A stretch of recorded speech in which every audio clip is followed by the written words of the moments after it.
जय Hind friends, focus exam तक YouTube channel पे स्वागत करते हैं आप लोग का। आज मैं आप लोग के लिए बिहार का मध्यकालीन इतिहास से संबंधित 100 इम्पोर्टेंट क्वेश्चन लेकर आया हूं। ये सारा क्वेश्चन आपको दृष्टि बिहार स्पेशल बुक से लिया गया है। इसमें आपका जो भी क्वेश्चन दिया गया है, सारे क्वेश्चन का लेवल आपको बिल्कुल नए पैटर्न पर आधारित प्रश्न देखने को इसमें मिलने वाला है और आपके आगामी बिहार के सभी परीक्षाओं के लिए बहुत ही इंपॉर्टेंट होने वाला है, क्योंकि इसमें जो क्वेश्चन दिया गया है आपको बिहार पुलिस से लेकर बीपीएससी लेवल तक के क्वेश्चन इसमें इंक्लूड कर दिया गया है। तो ये वीडियो आपके लिए बहुत ही इंपॉर्टेंट होने वाला है। इसमें आपका जो भी ऑप्शन दिया गया है, मैं सारे ऑप्शन को फुल कंसेप्ट के साथ में फुल डिस्कशन करवाऊंगा और ये मैं कोशिश करूंगा कि एक ही वीडियो में पूरा मध्यकालीन इतिहास को मैं कवर करूं। तो ये वीडियो आप लोग लास्ट तक देखना, इसमें आपको बहुत सारा चीज़ नया सीखने को जरूर मिलेगा। तो आइए स्टार्ट करते हैं।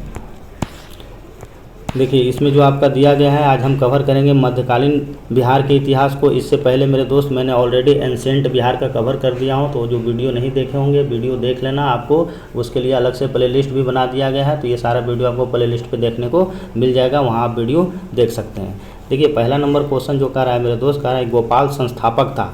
तो आप लोग पढ़े होंगे गोपाल का जो संस्थापक होता है, किस वंश का संस्थापक होता है, तो आप लोग पढ़े होंगे कि गोपाल जो होता है पाल वंश का संस्थापक होता है। तो ये ऑप्शन भी आपका सही है। उदंतपुरी बौद्ध बिहार का जो इसमें आप लोग पढ़े होंगे, जो उदंतपुरी बिहार जो बनाया गया था, ये भी किसके द्वारा बनाया गया था, तो आप लोग पढ़े होंगे ये भी आपको पाल वंश के संस्थापक होता है, गोपाल के द्वारा बनाया गया था। तो ये भी आपका ऑप्शन सही है, ठीक है, जो कि उदंतपुरी बौद्ध बिहार आपका ये बिहार शरीफ में बनाया गया था, ठीक है। तो ये भी आपका ऑप्शन सही है, यानी आंसर जो होगा इसका क्या हो जाएगा, ए और बी दोनों हो जाएगा। अब देखो, एक्चुअल में आप लोग पढ़े होंगे कि गोपाल जो होता है पाल वंश का संस्थापक करता है, लेकिन इसका कंसेप्ट क्या होता है आप लोग पढ़े होंगे। जब 8वीं शताब्दी के मध्य में बंगाल में जब आपको अशांति और अर्थव्यवस्था वहाँ का खराब हो जाता है, तो इसीलिए इसको बंगाल में फैली अशांति को शांति बनाने के लिए पाल वंश का शासक घोषित कर दिया जाता है, यानी गोपाल जो होता है पाल वंश का संस्थापक होता है। तो थोड़ा सा आपको बेसिक पता रहेगा तो आप चीज़ों को अच्छा से समझ जाओगे। तो इसका जो आंसर हो जाएगा आपको क्या हो जाएगा, आपका ए और बी दोनों हो गया। तो ये इसको भी आप लोग याद रखना। उसने उदंतपुरी में बौद्ध मठ का भी निर्माण करवाया था और ये जो होता था आपको गौतम बुद्ध का धर्म का अनुयायी था, यानी आपको ये बौद्ध धर्म को मानता था। इसको भी आप लोग याद रखना। तो मैं सारे प्रश्न को इसी प्रकार से मैं पूरा कवर करूंगा। तो आइए अब सेकंड क्वेश्चन पर हम चर्चा करते हैं। देखिए, सेकंड नंबर भी क्वेश्चन देखिए बहुत अच्छा क्वेश्चन है। कह रहा है कि जो धर्मपाल को किसने पराजित किया था, आपसे क्वेश्चन पूछा जा रहा है कि धर्मपाल को किसने पराजित किया था। तो धर्मपाल को मेरे दोस्त आपको ये वत्सराज और ध्रुव दोनों पराजित किया था। आंसर आपका क्या हो जाएगा, आपका सी हो जाएगा। अब देखो, यहाँ से जो होगा पाल वंश से क्वेश्चन आपके एग्जाम में हमेशा पूछा जाता है कि पाल वंश का जो होता है सबसे छोटी इकाई क्या होता है, तो ये ग्राम होता है। इसको भी आप लोग जरूर याद रखना कि पाल वंश के सबसे छोटी इकाई क्या होता है, तो ये आपका ग्राम होता है। तो इसको आप लोग जरूर याद रखिएगा। नेक्स्ट क्वेश्चन देखिए क्या पूछा जा रहा है आपसे। कह रहा है कि उत्तरापथ स्वामी किसे कहा गया है। कह रहा है पाल वंश के किस शासक को उत्तरापथ की स्वामी कहा गया है। तो ये आपको किसको कहा गया था, तो ये मेरे दोस्त आपको कहा गया था धर्मपाल को कहा गया था। धर्मपाल के बारे में आप लोग जानते होंगे कि धर्मपाल जो था ये आपको प्रथम प्रतापी शासक था। एग्जाम में क्वेश्चन पूछ लिया जाता है कि पाल वंश का प्रथम प्रतापी शासक कौन था, ठीक है। तो ये आपका प्रथम प्रतापी राजा या शासक बोलो, प्रतापी राजा तो कौन था, आपको ये धर्मपाल ही था। इसने आपको पता है एक चीज़ और, इसी के समय में जो था ना पाल कला, आप लोग पढ़े होंगे कि पाल कला इसी के समय में विकसित किया गया था। तो ये भी क्वेश्चन कई बार एग्जाम में सीधा पूछ लिया जाता है कि पाल कला किसके समय में विकसित किया गया था। तो ये धर्मपाल के समय में विकसित किया गया था। इसको कौन सा आपको उपाधि दिया गया था, तो उत्तरापथ की स्वामी इसको बोला जाता था। एक क्वेश्चन और देखो पूछा जाता है, एक उपाधि और इसको मिला था परम भट्टारक। देखो परम भट्टारक, इसको भी याद रखना, भट्टारक।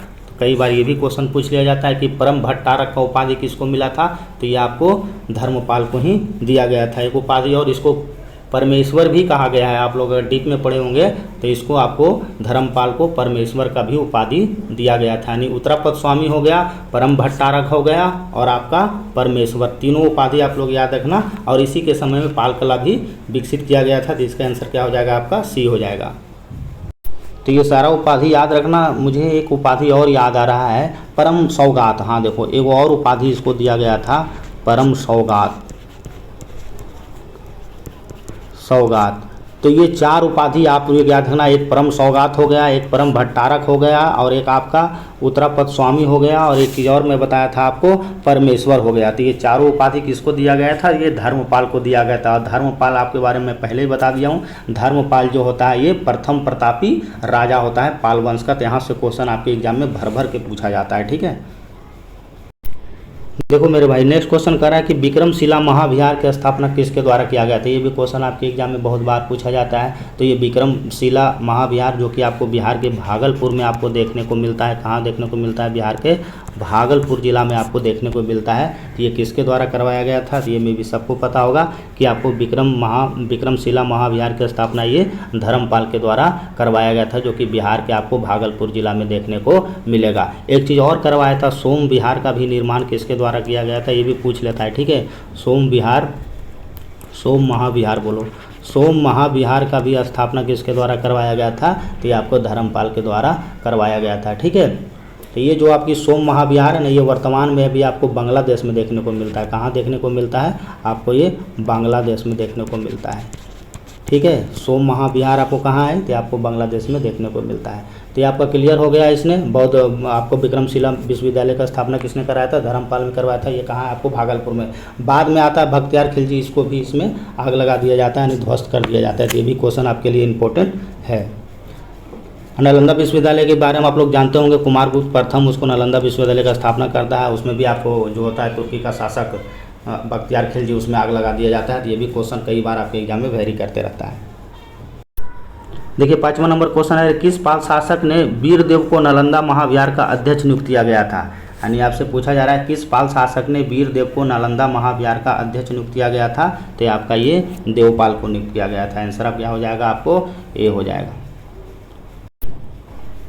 देखिए अगला क्वेश्चन कह रहा है कि बिहार पर कलचुरियों के आक्रमण के समय वहाँ का शासक कौन होता है? जब आपका बिहार पर कलचुरियों का आक्रमण होता है तो वहाँ का शासक मेरे दोस्त आपको ये गोपाल तृतीय होता है। कौन होता है? तो ये गोपाल तृतीय होता है। तो इसको भी आप लोग याद रखना।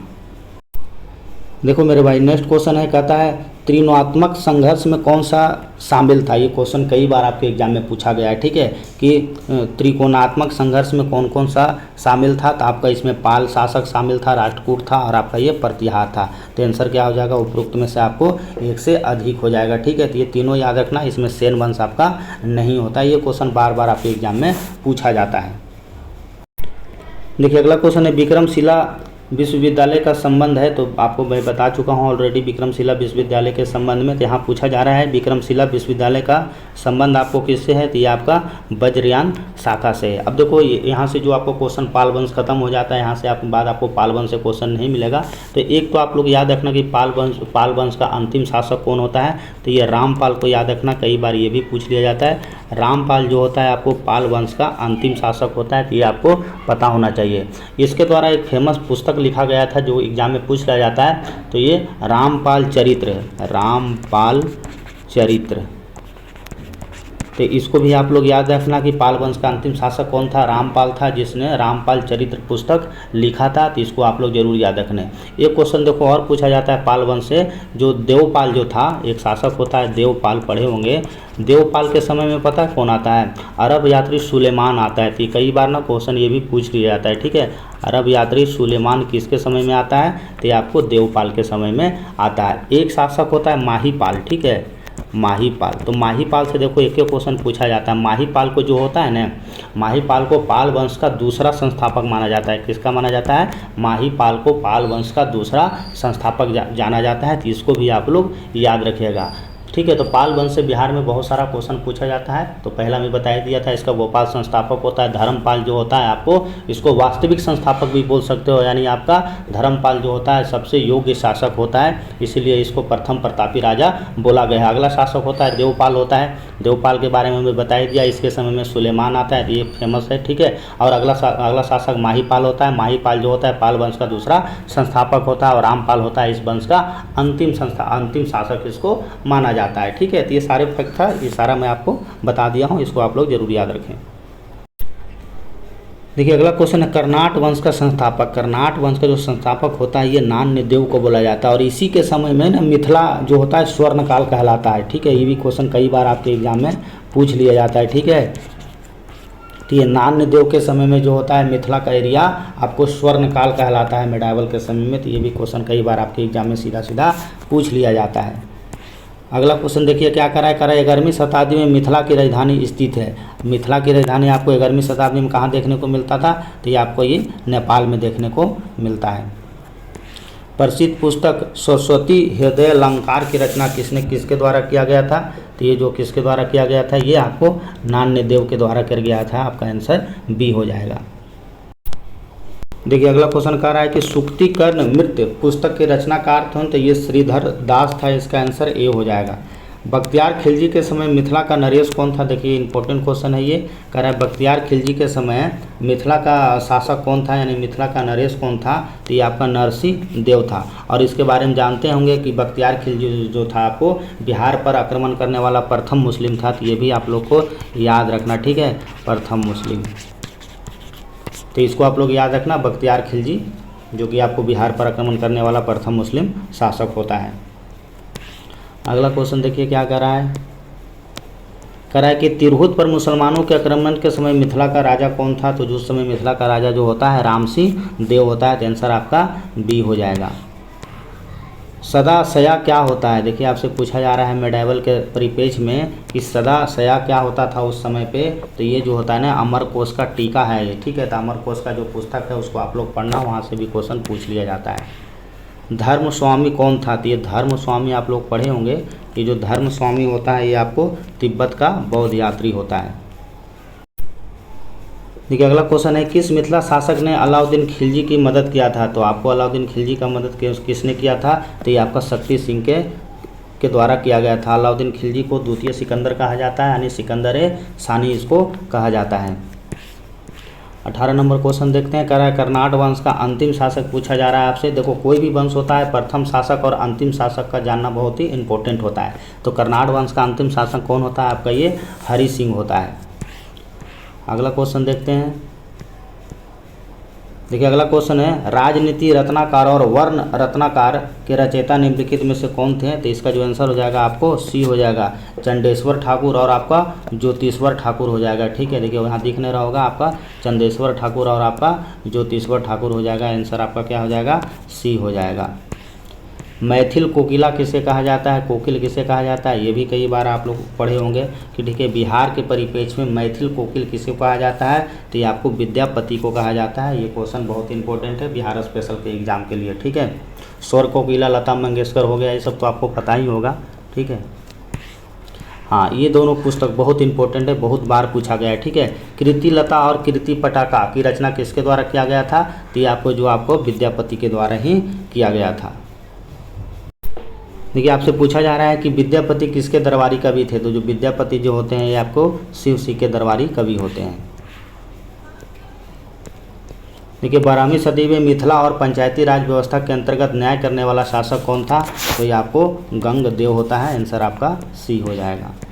मोहम्मद गोरी की सहायता करने वाला मिथिला का शासक कौन था, ये भी देखिए कई बार आपके एग्जाम में क्वेश्चन पूछ लिया जाता है। तो ये मोहम्मद गोरी के सहायता करने वाला मिथिला का शासक कौन होता है, तो आपका ये नरसिंह देव होता है।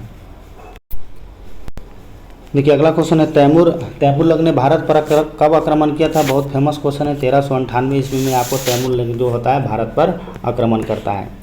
14वीं और 15वीं शताब्दी में सरकी वंश का प्रमुख केंद्र कहाँ था, आपसे ये पूछा जा रहा है कि 14वीं और 15वीं शताब्दी में सरकी वंश का प्रमुख केंद्र आपको कहाँ देखने को मिलता है, तो ये आपको जौनपुर को देखने को मिलता है। और जौनपुर को पूर्व का सिराज कहा जाता है। क्या कहा जाता है, पूर्व का सिराज कहा जाता है। यहीं पर आपको कौन पढ़े थे, याद है, सूर्यवंश का संस्थापक शेरशाह सूरी जो थे ये आपको जौनपुर से ही शिक्षा लिए थे। तो ये भी कई बार एग्जाम में पूछा जाता है। अगला क्वेश्चन देखिए क्या पूछा जा रहा है। अगला क्वेश्चन है बिहार के किस हिस्से में जमींदारी ने सर्वप्रथम सिकंदर लोदी की अधीनता स्वीकार किया गया था, तो कहाँ पे किया गया था, ये आपको ये तिरहुत और आपको सारण दोनों जगह दिया गया था। तो आंसर आपका डी हो जाएगा, ठीक है। सिकंदर लोदी का एक ही क्वेश्चन पूछा जाता है। 1504 ईस्वी में ने आगरा शहर को बसाया था, तो इसको भी आप लोग याद रखना। इसने भूमि के नापने के लिए गज सिकंदरी का गठन किया था, ठीक है, गज सिकंदरी, इसको भी आप लोग याद रखना। देखिए अगला क्वेश्चन है बिहार और बंगाल के बीच सर्वप्रथम सीमा का निर्धारण कब हुआ था, तो ये आपको 1504 में हुआ था। बिहार में प्रथम मुस्लिम सत्ता स्थापित किया गया था, तो ये आपको किसके द्वारा स्थापित किया गया था, ये मैं पहले बता चुका हूँ कि बिहार पे जो सबसे पहले मुस्लिम जो आक्रमण किया था आपको ये बख्तियार खिलजी के द्वारा किया गया था। और इसका जो हत्या जो है ना अली मर्दान के द्वारा बिहार शरीफ में हत्या करवा दिया जाता है। तो ये भी क्वेश्चन पूछ लिया जाता है कि आपको अली मर्दान खां किसका हत्या करवाया है, तो भी बख्तियार खिलजी का करवाया था। इसी का एक छोटा सा मकबरा आपको देखने को मिलता है बिहार शरीफ में, ठीक है। तो आंसर आपका क्या हो जाएगा, ए हो जाएगा। देखिए ये भी कई बार क्वेश्चन पूछा गया आपके एग्जाम में। मुस्लिम इतिहासकार मिनहाज उल सिराज ने किसे हिसार बिहार कहा था, किसके परिप्रेक्ष्य में ये कहा गया था, तो ये जो आपको उदंतपुरी जो होता है दुर्ग, जब उदंतपुरी जो मठ का निर्माण किया गया था ना, किसके द्वारा किया था, आप लोग पढ़े हुए गोपाल के द्वारा किया गया था। तो उसी के परिप्रेक्ष्य में ये आपको मिनहाज उल सिराज किसे कहकर पुकारा है, हिसार बिहार, तो आपका ये उदंतपुरी दुर्ग को पुकारा है, ठीक है।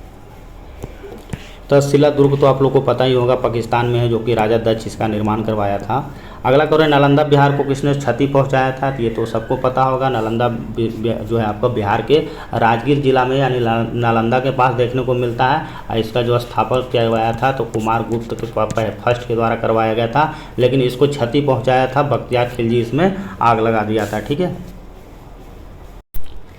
देखिए अगला क्वेश्चन है, कुतुबुद्दीन ऐबक ने किसे बंगाल का गवर्नर नियुक्त किया, जो अल्पकाल के लिए बिहार का स्वतंत्र शासक भी रहा था। हाँ, थोड़े समय के लिए इसको नियुक्त किया गया था अली मर्दान खान का। तो आंसर आपका क्या हो जाएगा, ए हो जाएगा।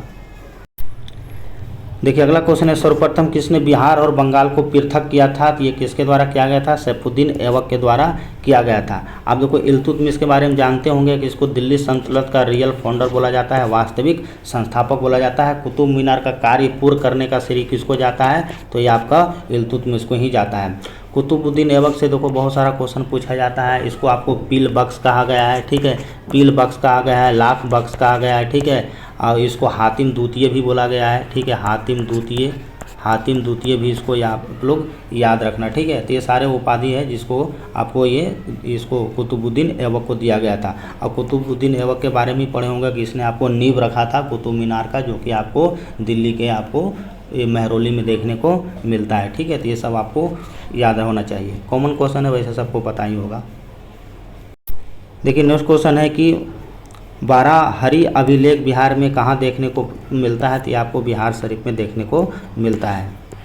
फिरोज एतगिन को बिहार का सूबेदार किसने नियुक्त किया गया था, कह रहा है कि फिरोज एतगिन को बिहार का सूबेदार किसने नियुक्त किया था, तो ये आपको किसके द्वारा नियुक्त किया गया था, तो ये आपको नसरुद्दीन महमूद नियुक्त किया था। और ये नसरुद्दीन महमूद के बारे में लोग जानते हैं, ये अपना जीविका जो जीवन चलाता था, आपको जूता सिलकर ये अपना जीवन यापन करता था, ठीक है।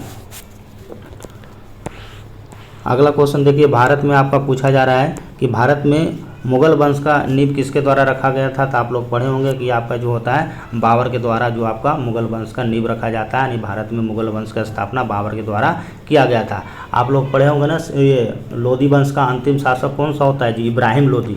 इब्राहिम लोधी को भैया ये गिरा गिरा के मारता है, ठीक है, कौन, ये बाबर। और ये आपको पढ़े होंगे ना कि पानीपत का जो प्रथम युद्ध होता है उसी में तो इसको आपको गिरा गिरा के मारता है बाबर। अब सीधा आपको ये मुगल वंश का स्थापना कर दिया जाता है, ठीक है। तो इसको भी आप लोग याद रखें। देखिए अगला करें, निम्नलिखित कथनों पर विचार कीजिए, ठीक है। पानीपत का प्रथम युद्ध बाबर और शेर शाह के मध्य हुआ था, नहीं, आप लोगों को तो बताइए कि थे जी। पानीपत का प्रथम युद्ध जो होता है आपको लोधी वंश के अंतिम शासक इब्राहिम लोधी और बाबर के बीच में होता है। बाबर उसको गिरा गिरा के मारता है और ये इसी के साथ भारत में मुगल वंश का स्थापना हो जाता है। तो पहला स्टेटमेंट गलत है, ठीक है। दूसरा कह रहा है, खनवा का युद्ध बाबर और राणा सांगा के बीच में होता है, एकदम बेहतरीन युद्ध होता है, ठीक है।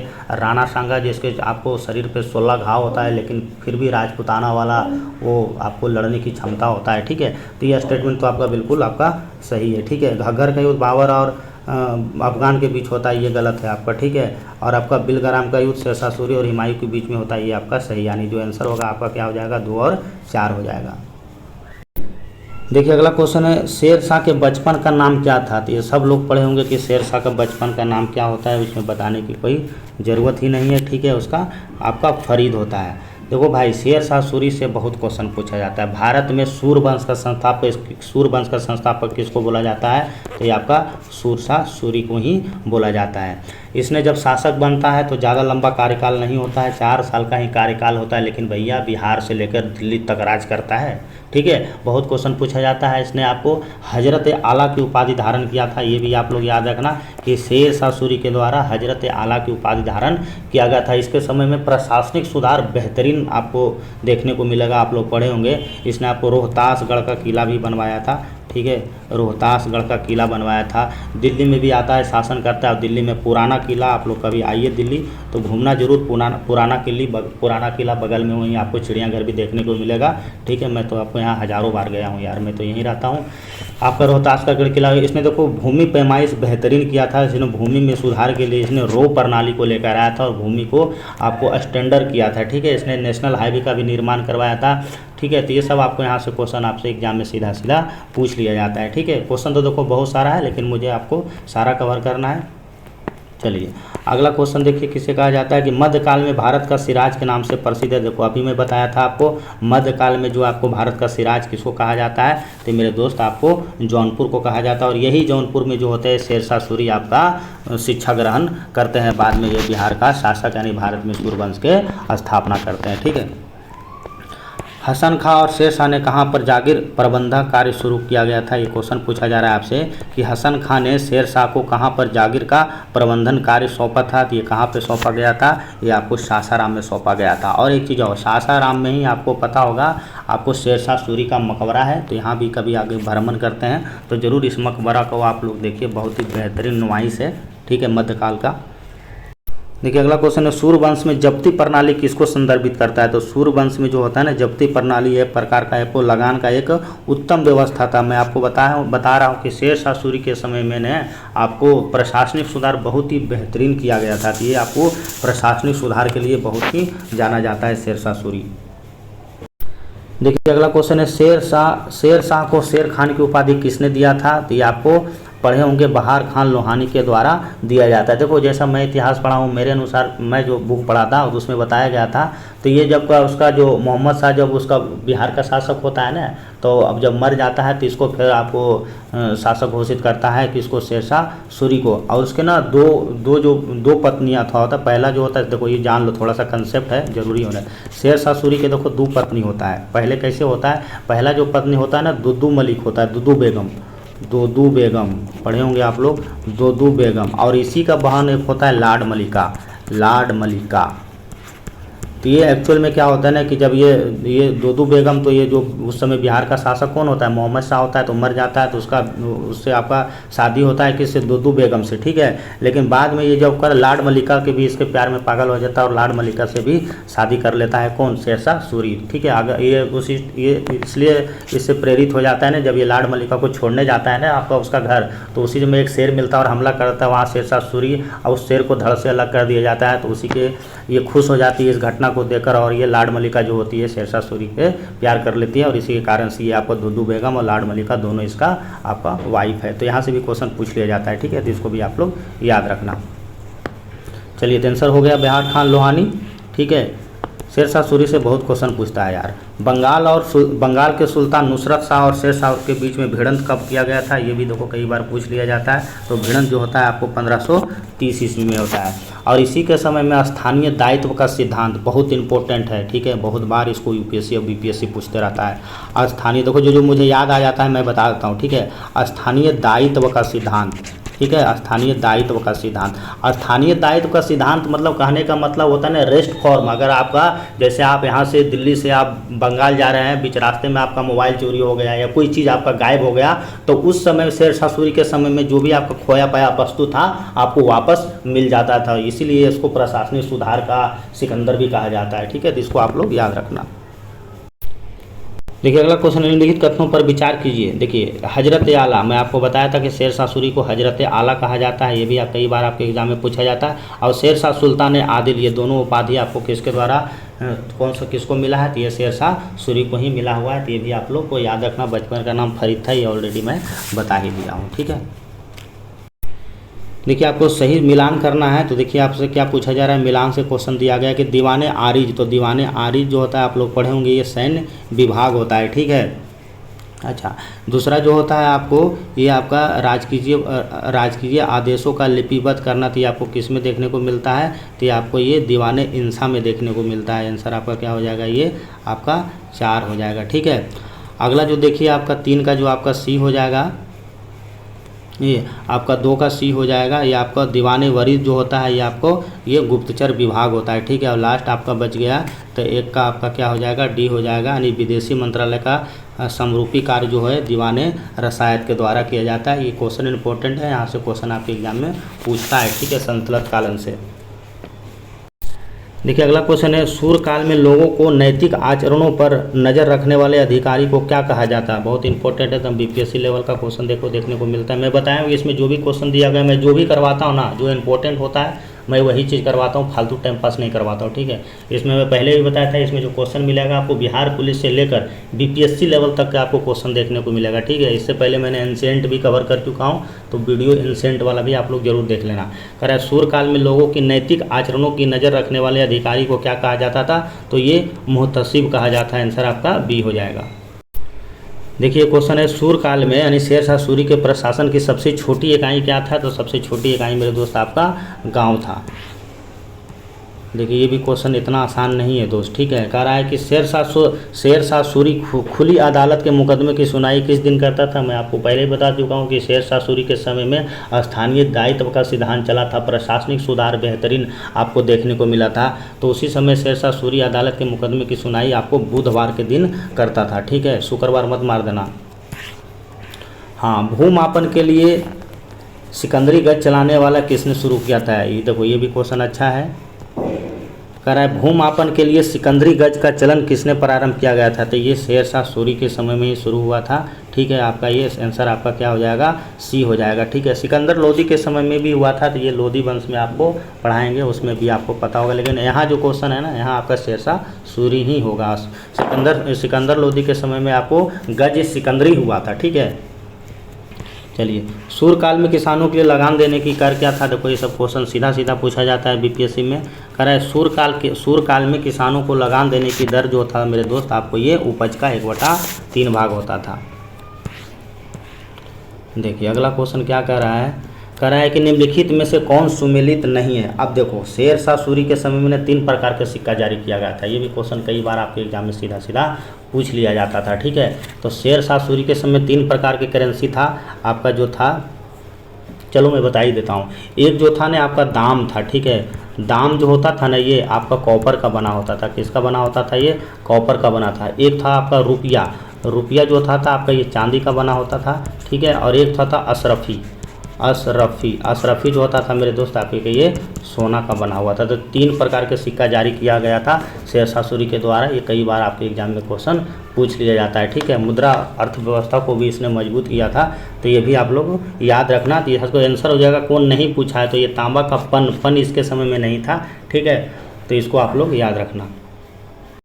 देखिए अगला क्वेश्चन है, ग्रैंड ट्रंक रोड किसने बनवाया था। तो ये सब मैं पहले भी बता चुका हूँ कि शेरशाह सूरी के समय भैया नेशनल हाईवे का निर्माण किया गया था। तो किसके समय में, शेरशाह सूरी के समय में। आपको मैं बताया था कि शेरशाह सूरी के समय लॉ एंड ऑर्डर बड़ी मजबूत था, यानी लॉ एंड ऑर्डर जो था एकदम मजबूत था। जो कह देता था एक बार कहता, तो उसमें चोरी चमारी आपको देखने को नहीं मिलता था। तो शेरशाह सूरी के समय लॉ एंड ऑर्डर बहुत ही मजबूत क्या था। इसने 3 कोस पर आप लोग पढ़े होंगे सराय का स्थापना किया था। सराय कहने का मतलब हुआ 3 कोस पर, यानी आपको 3 किलोमीटर पर एक आपको रेस्ट हाउस देखने को मिलता था। तो ये भी क्वेश्चन आपके लिए इंपॉर्टेंट है, ठीक है। जो मैं बताता हूँ उस पर ध्यान देना, ठीक है। दिल्ली का पुराना किला मैं आपको बताया था कि जब शेरशाह सूरी आपको बिहार पर आक्रमण, बिहार को जीतता है, तो बिहार को जीतने के बाद इसका नज़र दिल्ली सल्तनत पे पड़ता है और दिल्ली में भी राज करता है। वहाँ आपको दिल्ली के पुराना किला किसके द्वारा बनवाया गया था, तो ये आपको शेरशाह सूरी के द्वारा करवाया गया था। देखिए शेरशाह सूरी के बीच कुछ काली घटनाएं भी घटी था। आप लोग को डीप में पढ़े होंगे, तो उसमें जो आपका जौहर प्रथा जो उसको चलाया गया था, तो उससे भी क्वेश्चन, उसी समय बदनाम भी हुआ था। शेरशाह सूरी की मृत्यु कैसे होता है, तो आप लोग पता है शेरशाह सूरी के समय में उसको बारूद का जो गोला होता है फट जाता है, जिसके कारण शेरशाह का मृत्यु हो जाता है। तो इसका जो आंसर क्या हो जाएगा आपको, तो ये गोला फटने से, यानी बारूद का गोला फटने से शेरशाह का मृत्यु हो जाता है। देखिए नेक्स्ट क्वेश्चन है, सरहिंद के युद्ध के बाद, तो सरहिंद युद्ध के बाद जो होता है आपको भारत में मुगल सत्ता दोबारा क्या होता है, स्थापित हो जाता है, ठीक है। पानीपत का प्रथम युद्ध किसके बीच में लड़ा गया था, तो ये मैं ऑलरेडी बता चुका हूँ कि पानीपत का प्रथम युद्ध में क्या होता है, बाबर और इब्राहिम लोदी के बीच में होता है, जिसमें इब्राहिम लोदी को गिरा कर मारता है और भारत में आपका मुगल सत्ता स्थापित हो जाता है। देखिए नेक्स्ट क्वेश्चन कह रहा है कि घाघरा का युद्ध का परिणाम रहा था। तो घाघरा के युद्ध में पता है कि बिहार और मुगल वंश के सत्ता स्थापना हो जाता है, यानी आंसर आपका क्या हो जाएगा, बी हो जाएगा।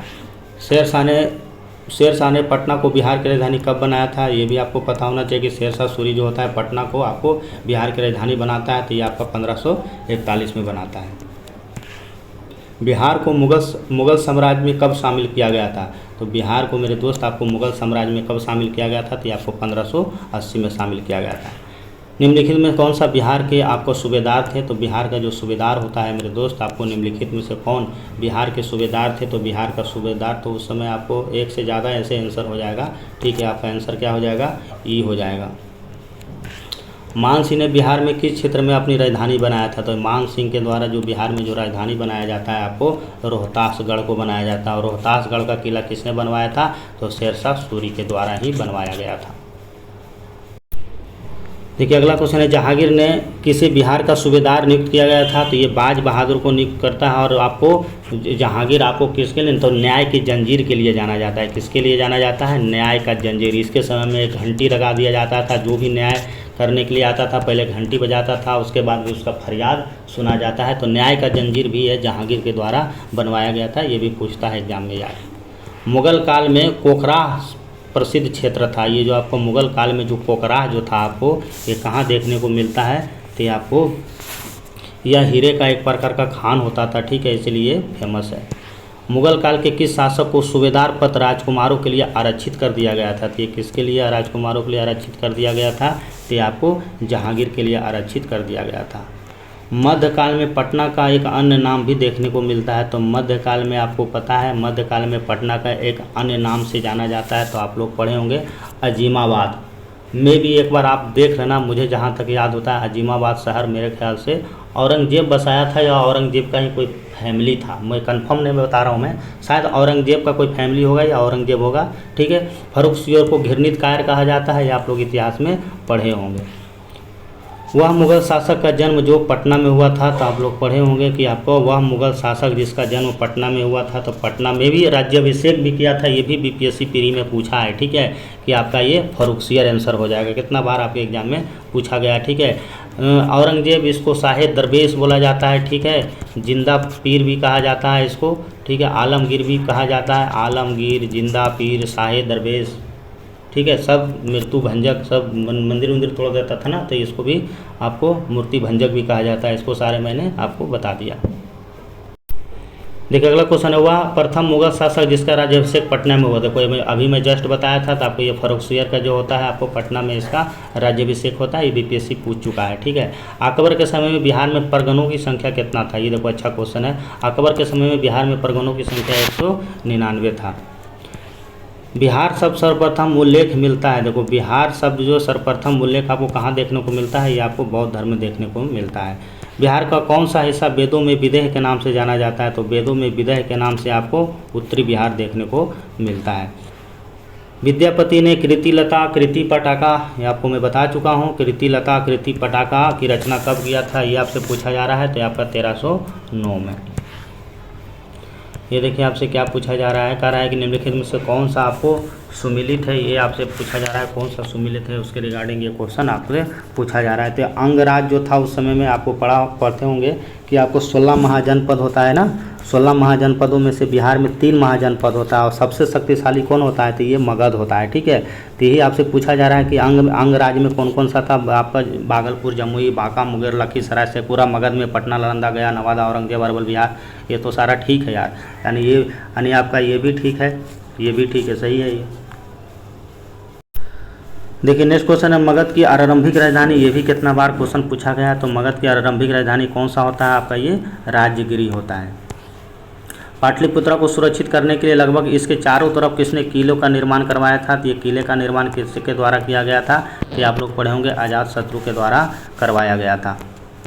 वैशाली को मगध की राजधानी किसने घोषित किया था, ये भी देखो क्वेश्चन कई बार आपके एग्जाम में पूछ लिया जाता है कि वैशाली को मगध की राजधानी किसने घोषित किया था, तो ये आपका शिशुपाल घोषित किया था। देखिए नेक्स्ट क्वेश्चन है, मेगास्थनीज के पुस्तक का क्या नाम है, तो आप लोग पढ़े होंगे मेगास्थनीज का पुस्तक का नाम क्या है मेरे दोस्त, आपको इंडिका है, ठीक है। और ये इसी के किसके समय में ये भारत आया था, तो आप लोग पढ़े होंगे ना, चंद्रगुप्त मौर्य के समय में भारत आया था, इसको सेल्यूकस भेजता है इसके दरबार में, ठीक है, चंद्रगुप्त मौर्य के दरबार में। इसने मगध साम्राज्य को 7 वर्गों में बांटा था, ये भी कई बार क्वेश्चन आपके एग्जाम में पूछ लिया जाता है। देखिए नेक्स्ट क्वेश्चन है, पाल वंश के अंतिम समय में बिहार छोटे छोटे टुकड़ों में बट गया था। सही बात है, पाल वंश धीरे धीरे खत्म हो गया था ना, इसका अंतिम शासक रामपाल था। अच्छा, भागलपुर आदि छोटे छोटे राजवाड़ों को स्वयं को स्वतंत्र भी घोषित कर दिया था, लेकिन बिहार का कौन सा 2 प्रांत पाल साम्राज्य का अंग बना रहा? हाँ, एक देखो मुंगेर, ये पूछता है जी, एक था मेरे दोस्त मुंगेर और दूसरा था आपको पाटलिपुत्रा, ये दोनों बना हुआ था। एक सेकंड, पाटलिपुत्रा, तो इसका जो आंसर हो जाएगा क्या हो जाएगा? मुंगेर और पाटलिपुत्रा हो जाएगा। अगला क्वेश्चन, उदंतपुरी का परिवर्तित नाम बिहार शरीफ किसने रखा था? हाँ, जब ये बख्तियार खिलजी 12वीं सदी में जब आपका ये बिहार पर आक्रमण करता है ना, तो उसी समय ये अपना नाम जो होता है आपको उदंतपुरी का नाम हटा के इसने बिहार शरीफ रखा था। तो ये आपको बख्तियार खिलजी था, इसी समय में आपको बिहार पर आक्रमण करने वाला प्रथम मुस्लिम शासक होता है। आपको बारे में सब, धर्मपाल के बारे में आपको बता ही दिया हूँ, ठीक है, शेरशाह सूरी के बारे में आपको सब बता ही दिया, गोपाल के बारे में आपको बता ही दिया, पाल वंश का संस्थापक होता है, तो सारा चीज़ मैं ऑलरेडी बता चुका हूँ। अगला देखिए क्वेश्चन क्या पूछ रहा है आपसे, कह रहा है बिहार के किस व्यक्ति को भारत का बादशाह कहा जाता है? बहुत इंपॉर्टेंट क्वेश्चन है, भारत के किस व्यक्ति को बिहार का बादशाह कहा जाता है? तो ये आपका शेरशाह सूरी को कहा जाता है। चंद्रगुप्त मौर्य आप लोग पता होगा, नंद वंश के अंतिम शासक घनानंद को, भैया घनानंद को गिरा के मारता है और नंद वंश के अंतिम शासक घनानंद वंश को ख़त्म कर दिया जाता है और भारत में आपका मौर्य वंश का स्थापना हो जाता है। किसकी मदद से? तो इसमें कौटिल्य, चाणक्य, विष्णुगुप्त के हेल्प से चंद्रगुप्त मौर्य ने मौर्य वंश की स्थापना करता है, नंद वंश के अंतिम शासक घनानंद को मारकर। अंतिम समय में चंद्रगुप्त मौर्य जो होता है फास्टिंग मेथड, उपवास मेथड अपनाकर अपना मृत्यु त्याग देता है। ये कहाँ देखते हैं? तो ये आपको साउथ में चले जाते हैं, सरवन बेलगोला पे, वहीं पे ये आपको श्रृंगेरी पर्वत पर अपना देह त्याग देते हैं और वहाँ पे इनका मृत्यु हो जाता है। तो ये मेरे दोस्त, मैंने टोटल क्वेश्चन आपका मैं कवर कर चुका हूँ, ये 80 क्वेश्चन के आसपास था, लेकिन जो मैं डिस्कशन करवाया है ये आपका 150 प्लस हो गया होगा, ठीक है। ये आपका 2 पार्ट कंप्लीट हो चुका है, मैंने ऑलरेडी एंशिएंट भी कवर कर चुका हूँ, मध्यकालीन भी कवर कर चुका हूँ। अब जो तीसरा पार्ट आएगा इसका मॉडर्न इंडिया आएगा, यानी आधुनिक बिहार को हम कवर करेंगे। आधुनिक बिहार में टोटल मिला के 350 क्वेश्चन है दोस्त, ठीक है, और सारा क्वेश्चन आपको एकदम इंपॉर्टेंट मिलेगा, ठीक है। जो एकदम मैं बार बार बता रहा हूँ, मैं वही चीज़ पढ़ाता हूँ जो आपको क्वेश्चन नया देखने को मिले और जिसका लेवल मस्त हो, ठीक है। तो इसमें मॉडर्न इंडिया को हम कवर करेंगे, इसमें 350 क्वेश्चन देखने को मिलेगा। इसको 2 पार्ट में मैं लेके आऊँगा, ठीक है, आपको 150 क्वेश्चन करके मैं करवा दूंगा। तो इसको भी आप लोग वीडियो देख लेना, बहुत ही इंपॉर्टेंट होने वाला है मॉडर्न इंडिया का भी वीडियो। तो फिलहाल इसको आप लोग रिवीजन कीजिए, इसको मैं प्ले लिस्ट में डाल दूँगा, वहाँ सारा वीडियो आपको इकट्ठा मिल जाएगा। तो अगर आपको वीडियो ठीक लगता है तो इसको सब्सक्राइब, लाइक और शेयर कर सकते हैं, ठीक है। मिलते हैं नेक्स्ट वीडियो में। आपका नेक्स्ट वीडियो जो रहेगा आपको आधुनिक बिहार का इतिहास रहेगा, बेहतरीन क्वेश्चन वहाँ भी देखने को मिलेगा। तब तक आप इसको रिवीजन कीजिए। धन्यवाद।